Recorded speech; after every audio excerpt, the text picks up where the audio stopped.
Nagtataas pa nga yun sa dapitan. Ba't po pwesto si Jorilyn sa malapit siya malaglag?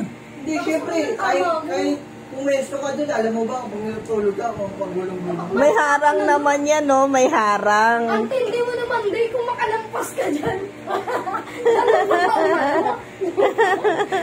Parang ano yun, no? Lumilipad pag tulog. Pagtulog. Kita mo na ito, hanggang saan lang si Jorilyn. Ang gusto ni Ede, hindi, ganito. Ang gusto ni Ede, may ganyan yan. Meron nga, ayun, may harang nga yan, Yung no? sabihin, mababaw lang. Hindi, ayun yung nagdano niya naman sa likod ng kasi. Ang gusto ni Ede, Parang ko nga, mas pa sa ganito eh. ang gusto niya parang crib. Taas pa nga yung araw ngayon sa kwarto ko sa dapitan. Sa taas, diba?